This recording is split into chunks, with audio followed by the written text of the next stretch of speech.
여러분 안녕하십니까? 코로나19 통합 뉴스룸 시작하겠습니다.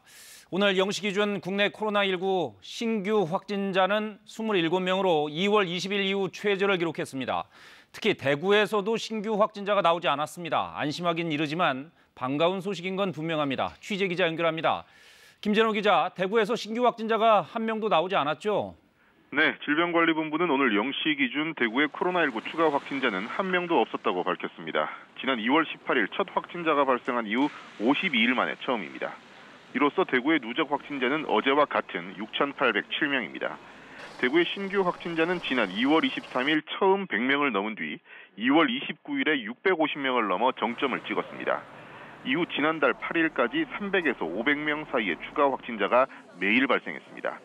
하지만 지난달 9일부터 감소세를 보이기 시작해 12일부터는 확진자 수가 꾸준히 두 자릿수에 머물렀습니다.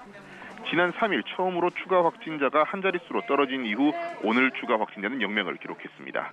한편 어제 처음으로 추가 확진자가 없었던 경북은 오늘 7명이 추가로 확진 판정을 받았습니다. 네, 경북 사례를 보면 알 수 있듯이 추가 확진자가 없다고 해서 안심해서는 안 되겠죠? 네, 대구에서 추가 확진자가 처음으로 한 자릿수를 기록한 것은 지난 3일입니다. 하지만 제2미주병원에서 추가 집단 감염이 발생하면서 다음날 바로 추가 확진자는 27명을 기록했습니다. 이처럼 여전히 사회 곳곳에 위험 요소가 남아 있습니다. 총선으로 인해 사람들의 이동이 크게 늘었고 해외 유입 확진자에다 요양병원 등의 집단 감염 가능성도 남아있기 때문입니다. 또 자율 통제 기간이 길어지면서 사회적 거리 두기와 개인 위생 수칙을 지키는 것에 대한 피로감도 커지고 있습니다. 이 때문에 전문가들은 코로나19 2차 대유행 등 장기화 가능성도 언급했습니다. 이에 대구시는 고강도 사회적 거리 두기 운동이 끝나는 오는 19일 이후의 방역 대책을 준비하고 있습니다. 우선 수도권에서 유흥업소를 통한 코로나19 확산이 발생한 만큼 대구에서도 오늘과 내일 이틀 동안 유흥업소 밀집 지역에 대한 특별 점검을 진행합니다. 또 생활 방역 체계로의 전환을 위해 시민단체와 중소상공인 등 지역사회 각계각층이 참여하는 범시민 대책위원회를 다음 주 발족할 계획입니다. 지금까지 대구에서 KBS 뉴스 김재노입니다.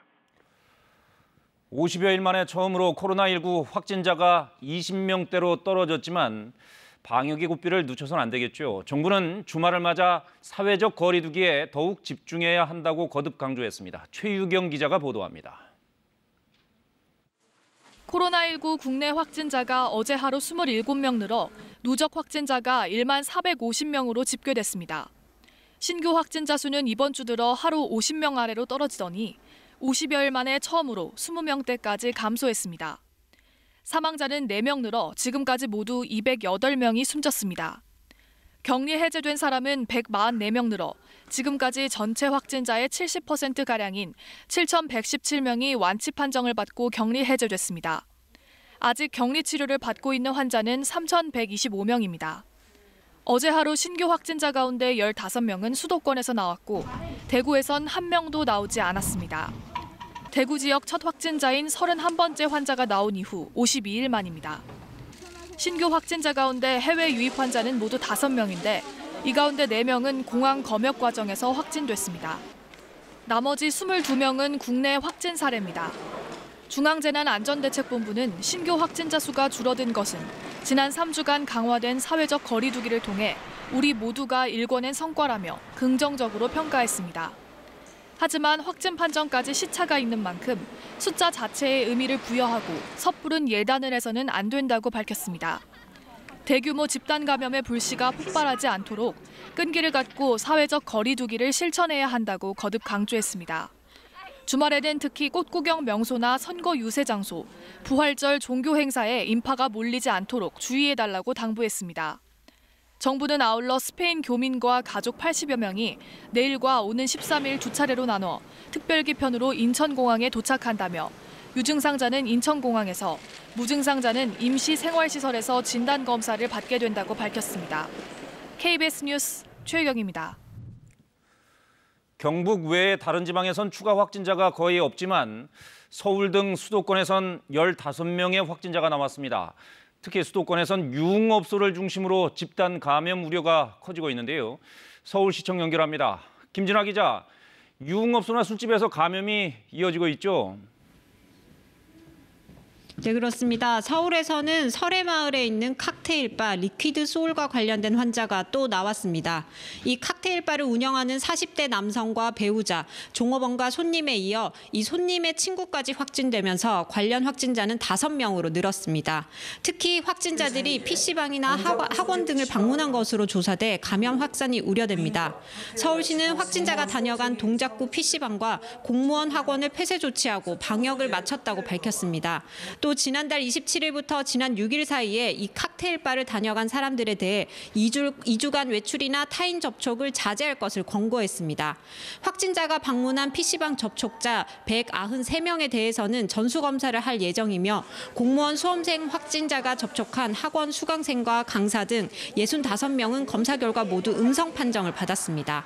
앞서 종업원 2명이 확진된 강남 대형 유흥업소와 관련해선 진단검사가 진행 중인데 아직 추가 확진자는 없습니다.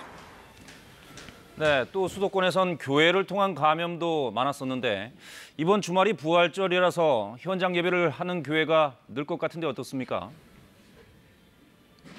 네, 아무래도 이번 주말에는 그동안 온라인 예배를 했던 교회들도 일부는 현장 예배를 할 것으로 보입니다. 서울시는 지난주에 현장 예배를 한 교회가 1,900여 곳이었는데 이번 주엔 여기서 10% 정도는 더 늘 것으로 예상했습니다. 이에 따라 서울시와 각 자치구는 이번 주말에도 경찰과 함께 현장 점검을 할 예정입니다. 특히 지난주에 방역수칙 위반이 적발된 곳과 새로 예배를 재개하는 교회를 중심으로 진행됩니다. 집회 금지 명령이 내려진 사랑제일교회에 대해서도 이번 주말 또다시 현장 예배가 적발되면 추가 고발할 방침입니다. 한편 서울 서초구에서는 지난달 24일 미국에서 입국한 20대 여성이 자가격리를 통보받고도 커피 전문점과 식당 등을 방문한 사실이 확인돼 고발됐습니다. 지금까지 서울시청에서 KBS 뉴스 김진아입니다. 서울시가 유흥시설 4천여 곳을 대상으로 사실상 영업 중지 명령을 내렸죠. 점검을 해보니까 대부분의 업소들이 문을 닫았지만 일부는 아직도 영업을 하고 있었습니다. 이수민 기자가 취재했습니다. 서울 홍대 인근의 한 클럽. 구청 단속반원이 안으로 들어갑니다. 압구 증세까지 나왔고요. 유흥시설 집합 금지 명령 때문에 감염병 예방법 제49조에 따라서 서울 시내 유흥업소에 내려진 집합금지 명령이 시행된 첫날, 서울시와 각 자치구가 현장 점검에 나섰습니다. 대상은 단란주점을 포함한 서울 시내 유흥시설 4,600여 곳입니다. 이번 현장 점검은 강화된 사회적 거리 두기가 끝나는 이달 19일까지 진행됩니다. 만약 영업을 하다 적발되면 바로 고발되고 감염병 예방법에 따라 최대 300만 원의 벌금이 부과됩니다. 클럽 42개가 모여있는 마포구에선 단 한 곳의 업소만 영업하는 등 유흥업소가 대체로 문을 열지 않았습니다. 서초구에서도 많은 유흥업소가 휴업 중이었습니다.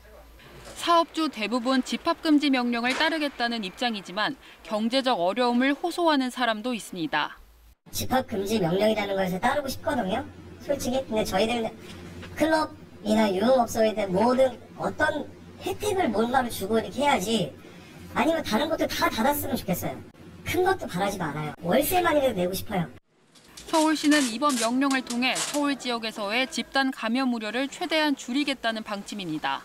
안전기에 접어들고 있지 않아서 좀 더 강도 높은 사회적 거리 두기 운동이 지금 전개가 되고 있는데요. 전업소가 적극 동참해서 하루빨리 이런 상황이 종료가 돼. 하지만 일반 음식점으로 운영되는 주점 등은 명령 대상에 해당하지 않아 점검 사각지대는 여전히 남아 있습니다. KBS 뉴스 이수민입니다. 네, 이제 곧 중앙방역대책본부의 정례 브리핑이 있겠습니다. 시작되면 들어보고요. 먼저 박광식 의학전문기자와 코로나19 상황 정리해 보겠습니다. 자, 박 기자, 신규 확진자가 이제 20명대로 줄었습니다. 50여일 만인데 방역 당국의 한 가지 목표는 이미 달성된 게 아닌가 싶은데 어떻습니까? 네, 맞습니다. 방역 당국의 목표 중 하나가 하루 신규 확진자가 50명 이하로 떨어지는 것인데요. 오늘 결국은 20명대로 오늘 가면서 하나는 목표를 이루고 있습니다. 하지만 이 숫자만을 가지고 안심하기는 이르다는 게 또 방역 당국의 입장인데요. 사실 어제 그 신규 확진자 27명의 숫자가 이게 완전 유행이 잦아들었다 이 뜻이 아니라 그 시차를 두고 검사 결과가 나오는 거기 때문에 이게 그러니까 무슨 얘기냐면 일주일 전의 상황이다. 예. 일주일 전에 우리 국민들이 협조하고 그리고 여러 가지 조치들 취했던 결과가 지금 27명으로 나타난 겁니다. 네. 그렇기 때문에 이 부분들에 대해서 앞으로 더 추이를 봐야 된다는 게 방역당국의 입장이고요. 네. 또 하나는 지금 아직 안심을 못한다고 계속 강조를 하고 있는데요. 그 이유가 지금 국내에 코로나19로 지금 치료받고 있는 분들이 3,100명입니다. 예. 100명이 넘습니다. 그러니까 3,100명의 지금 코로나19 환자분들이 있기 때문에 아직은 안심할 수 있는 상황이 아니고, 그리고 전 세계적으로도 지금 계속 유행의 확산세가 지금 계속 커지고 있기 때문에 실제로 지금 전 세계적으로 160만 명의 환자가 지금 발생했고요. 그리고 예. 사망자도 벌써 9만 5천 명을 넘어섰습니다. 이런 상황에서는 아직도 좀 우리가 더 강력한 사회적 거리 두기를 해야 한다, 이렇게 강조를 하고 있습니다. 네. 오늘 20명대가 됐다고 해서 내일도 20명대 또 10명대로 줄어들 것이라고 우리가 예상해 볼 수는 없습니다. 그렇죠? 맞습니다. 자, 그런데 그래도 대구 지역의 경우는 한 50여 일 만에 신규 확진자가 없었어요. 자, 잠시만요. 지금 정례 브리핑이 시작되는 모양이죠. 현장을 연결해 보죠. 코로나 바이러스 감염증 19 국내 발생 현황을 말씀드리겠습니다. 4월 10일 현재 총 누적 확진자 수는 1,450명이며 이 중에 해외 유입된 사례는 869명이고 내국인이 91.9%입니다. 이 중 7,117명, 66.9%가 격리 해제된 상태입니다. 어제 신규로 확진된 사례는 27명이었고 격리 해제는 144명이 증가하여 전체적으로 격리 중인 환자는 감소하였습니다. 어제는 4분이 추가로 사망을 하셨습니다. 삼가 고인의 명복을 빌며 유족들에게는 심심한 위로의 말씀을 드립니다. 현재까지는 전국적으로 81.8%는 집단 발생과의 연관성을 확인하였고 현재 조사 및 분류 중인 사례는 약 9.8%입니다. 어제는 서울 지역에서 신규로 5명이 보고가 되었고 경기 지역에서는 9명, 그리고 경북 지역에서 가족 간의 집단 발병이 보고가 되어 7명이 추가로 보고가 되었습니다. 검역 단계에서 확인된 확진자는 4명이었습니다.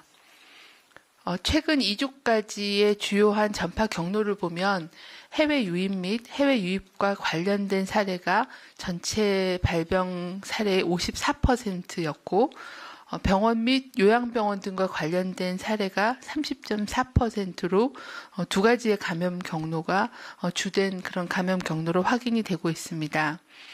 어제 신규로 확인된 해외 유입 환자는 5명이었고 유입 국가는 유럽이 2명, 미주가 3명이었습니다. 전체적으로 그 해외 유입 환자가 869명이고 이 중에 내국인은 91.9%, 외국인은 8.1%의 비율을 보여주고 있습니다. 최근에 그 발생하고 있는 지역사회의 집단 발병 사례에 대해서 말씀을 드리겠습니다. 서울 서초구 주재 주점의 리퀴드 소울과 관련해서는 4월 8일 확진자 중 1명이 추가적으로 연관성이 확인되었고 4월 6일 이후에 현재까지 5명이 확진자로 확인이 되었습니다. 경기 평택시의 와인바인 언와인드와 관련해서는 1명이 추가로 확진되어 총 18명의 확진자가 확인되었으며 추가적인 조사가 진행 중에 있습니다. 경북 예천군에서는 신규 확진자 1명에 대한 역학조사 및 검사를 실시하던 중 가족 3명과 직장 동료 1명에서 추가 확진자가 확인되었으며 신규 확진자에 대한 감염 경로 및 접촉자는 계속 조사가 진행 중에 있습니다. 중앙방역대책본부는 현재까지 파악된 격리 해제 이후에 재양성으로 확인된 사례 91명에 대해서 역학적, 임상적 특성에 대한 조사를 진행하고 있습니다. 특히 최근에 보고된 경북 봉화군 소재의 푸른 요양원에서는 확진자 격리 해제 후에 시행한 검사에서 4월 6일 이후 11명이 추가적으로 재양성 판정을 받았습니다. 중앙 및 지자체의 즉각 대응팀이 공동으로 감염력이 있는지 전염력 등을 확인하기 위해서 바이러스 분리 배양 검사, 혈액 항체 검사 등 심층 조사를 진행하고 있습니다. 해외 유입 사례가 지속적으로 발생하고 있습니다. 특히 해외 유입 사례 이후에 가족 간의 전파 사례가 일부 보고가 되고 있는 상황입니다.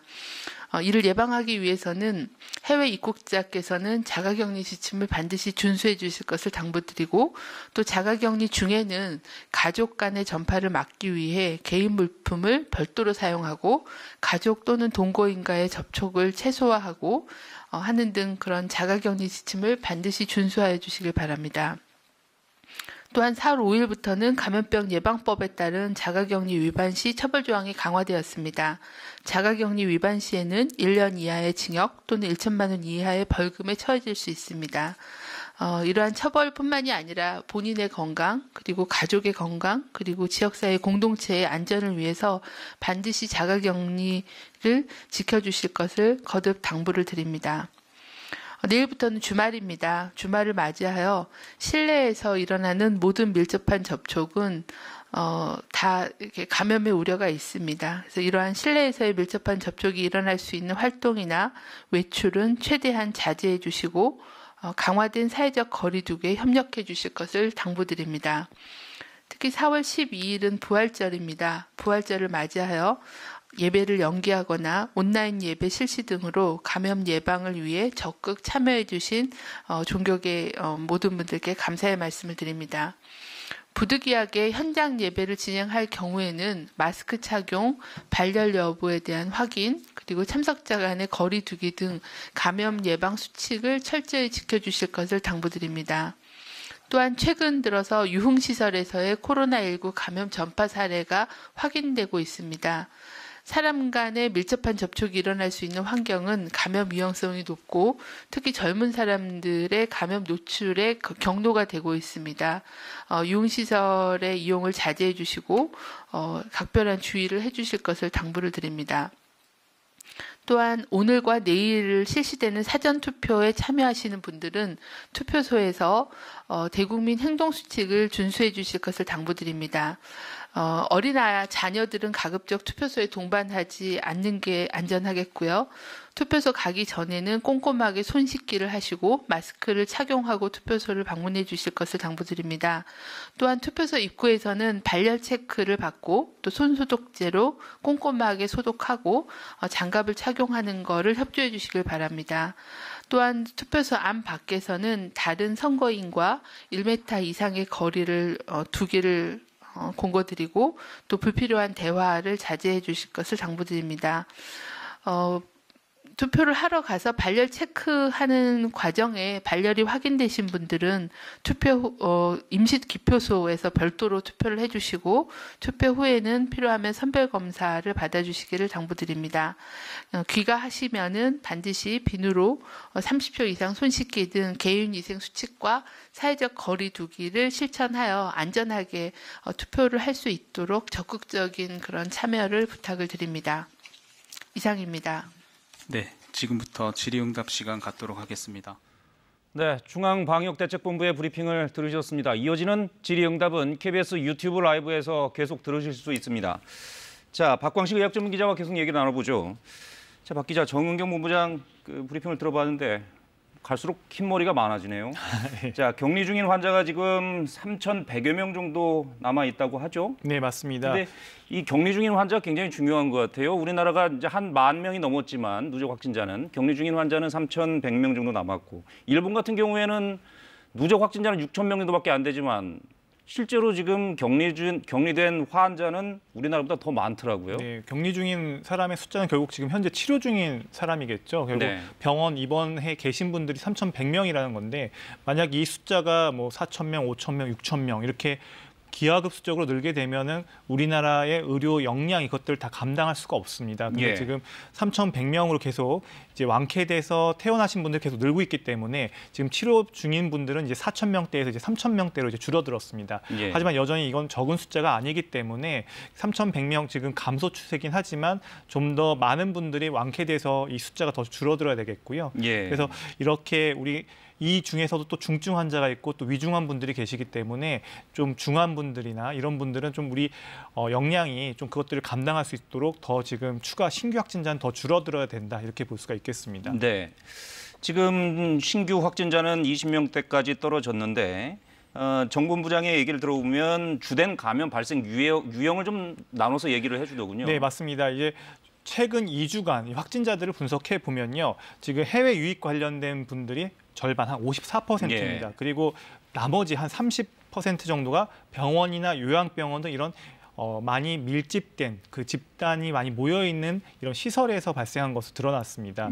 그러니까 이 해외 유입을 잘 차단하고 그리고 병원이나 이런 요양병원에서 감염 관리, 방역 지침들을 갖다가 잘 준수하게 한다면 더 많은 숫자들을 줄일 수 있겠다 이렇게 예상해 볼 수가 있습니다. 그렇군요. 근데 최근 들어서는 또 유흥시설, 그러니까 술집들에서 감염 확산이 지금 잇따르고 있어요. 네, 맞습니다. 방금 이야기했듯이 해외 유입 환자분들을 잘 통제하고 병원이나 요양병원을 잘 관리하면 되겠다라고 생각했는데 이제 복병이 등장한 거죠. 그러니까 예를 들면은 오늘도 언급이 있었지만 서울 서초구에 있는 칵테일바 5명 확진자가 확인이 됐고요. 또 경기 평택시의 언와인드 와인바에서도 18명의 확진자가 와인바. 그리고요. 이렇게 여러 가지 또 유흥시설이나 이런 여러 가지 곳에서 우리가 예상치 못했던 곳에서 환자가 나오면서 이분들이 감염 경로를 갖다가 추적을 하지 못했을 때, 감염 경로가 불분명했을 때 이분들이 또 지역사회에 또 곳곳에서 또 제2의, 제3의 또 감염의 어떤 집단 감염을 일으킬 수 있는 요인들이 되기 때문에 이 부분들을 우려하는 게 사실입니다. 네, 술집이라는 데가 아무래도 감염에는 더 취약할 수밖에 없을 것 같아요. 네, 방역 지침을 지키기가 쉽지 않겠죠. 왜냐하면 방역 지침이라는 건 뭐냐면요. 일단 체온이 있는지를 갖다가 그 시설을 이용하는 사람들한테 체온 측정하는 건 기본이고요. 그리고 마스크를 착용하고 그리고 한 2m 정도 거리를 띄운 상태에서 이용을 해야 되는데 사실 그런 유흥시설에서 한 1m, 2m 간격을 갖다 지키고 마스크를 쓰고 그런 것들을 갖다가 이용하기는 사실 쉽지가 않은 부분이 있습니다. 그렇죠. 그래서 아무리 자기가 젊다고 해도 그래서 나는 젊으니까 괜찮겠지 이렇게 생각해서는 안 될 것 같아요. 네, 맞습니다. 이게 젊은 분들이 본인은 좀 가볍게 지나갈 수가 있고 또 해열제나 이런 것들을 통해서 증상만 완화하고 넘어갈 수는 있어도 그 본인이 또 다른 분들하고 가족들하고 접촉하면서 또 다른 친구들하고 접촉하면서 또 바이러스를 무증상 상태에서 전파할 수 있기 때문에 주의가 필요합니다. 네, 알겠습니다. 이번 주말 사회적 거리 두기에 좀 동참을 해주시기 바랍니다. 여기까지 듣도록 하죠. 박광식 의학전문기자였습니다. 잘 들었습니다. 자, 러시아가 국경을 사실상 폐쇄하면서 현지에 발이 묶인 우리 교민과 출장자들이 아직 남아 있습니다. 이들을 귀국시키기 위한 특별 항공편이 오는 14일 블라디보스톡에서 출발할 예정입니다. 모스크바에서 김준호 특파원이 보도합니다. 러시아 극동 지역 유학생 등 교민과 출장자들을 귀국시키기 위한 특별 항공편이 오는 14일 운항됩니다. 주 블라디보스토크 한국 총영사관은 러시아 당국이 극동에서 귀국하지 못하는 한국 교민을 이송하기 위한 대한항공 특별 항공편의 운항 허가를 내줬다고 밝혔습니다. 이번 특별 항공편은 오는 14일 오후 3시 블라디보스토크 국제공항을 출발할 예정입니다. 좌석은 모두 159석으로 탑승 전 발열 검사가 실시됩니다. 또 입국 후에는 2주간 의무 격리를 해야 합니다. 총영사관 측은 러시아 관계당국과 대한항공, 한인회 등 현지 교민사회와 협의해 이번 특별 항공편을 마련했다고 밝혔습니다. 특히 대한항공 측과 한인회 등 교민사회가 많은 노력을 기울여서 좋은 결과가 나와주었습니다. 연해주정부와 러시아 관계당국에서도 이번에 많은 지원을 해주었습니다. 러시아는 코로나19 확산을 막기 위해 지난달 27일 국제선 항공편 운항을 전면 중단한 데 이어 30일에는 육상 국경까지 폐쇄하는 등 육해공 국경을 사실상 폐쇄했습니다. 앞서 지난 7일 모스크바를 출발한 대한항공 특별 항공편을 통해 260여 명의 러시아 교민과 출장자 등이 귀국한 바 있습니다. 모스크바에서 KBS 뉴스 김준호입니다. 일본은 코로나19 긴급 사태를 선언했지만 상황은 갈수록 더 악화되고 있습니다. 일본 정부가 결국 한국식 드라이브스루 검사를 긴급 도입하기로 했습니다. 도쿄 이민영 특파원입니다. 도쿄의 코로나19 확진자는 180여 명. 하루 최다 기록을 또 갈아치웠습니다. 일본 전체 누적 확진자도 6천 명을 넘어섰습니다. 일주일 새 2배 이상 증가할 정도로 감염 속도가 빨라지자 일본 정부가 꺼내든 카드는 한국식 드라이브스루 검사.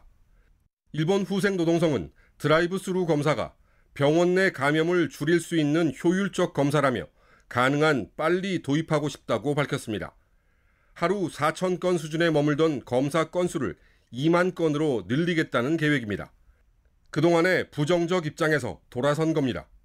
각 자치단체들은 확진자 급증세가 계속되자 자기 지역도 긴급사태 지역에 추가해달라고 요청하고 나섰습니다. 급한 대로 먼저 지역 자체 선언도 했습니다. 明日午後、愛知県として、県としての緊急事態宣言を発出をいたします。 일본 정부도 긴급사태 선포 지역 확대 검토에 들어갔습니다. 일본 국민 10명 중 7명은 긴급사태 선언이 너무 늦었다고 답했고 지역을 더 확대해야 한다는 응답도 60%에 달했습니다.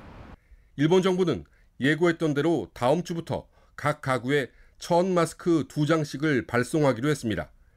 국민들의 조롱 섞인 비난이 여전한데 1000마스크 배포에 들어가는 예산만 5천억 원이 넘습니다. 도쿄에서 KBS 뉴스 이민영입니다. 주말과 휴일에도 한낮에는 15도 안팎까지 올라 포근하겠습니다. 건조한 날씨가 이어지는 가운데 해안 지역에는 비 소식이 있습니다. 내일은 제주와 남해안 지역에 비가 내리겠는데요. 일요일에는 동풍의 영향으로 동해안 지역에 강한 바람과 함께 비가 내리겠습니다. 또 일요일 대기가 불안정해지면서 내륙 지역에는 천둥 번개를 동반한 강한 소나기가 오는 곳이 있겠습니다. 우선 내일은 낮부터 제주와 남해안 지역에 5에서 20mm 정도의 비가 내리면서 이 지역에 내려진 건조특보는 해제될 가능성이 있습니다. 전남과 경남 지역에도 5mm 안팎의 비가 내리겠습니다. 현재 강원과 남부지방에는 구름이 많이 끼어있는 모습입니다. 오후에는 전국에 구름이 많겠고 강원과 남부지방에서는 산발적으로 빗방울이 떨어지겠습니다. 또 수도권 지역은 밤부터 미세먼지 농도가 높아지겠습니다. 전국 대부분 지역에 건조특보가 내려져 있어 계속해서 산불 조심하셔야겠습니다. 낮 기온은 서울이 16도, 광주가 18도, 부산이 14도로 어제와 비슷하겠습니다. 바다의 물결은 모든 해상에서 1, 2m로 비교적 낮게 일겠습니다. 기상정보였습니다. 네, 거듭 말씀드립니다. 신규 확진자가 줄었다고 해서 방심하면 안 되겠습니다. 코로나19 통합 뉴스룸 마치겠습니다. 고맙습니다.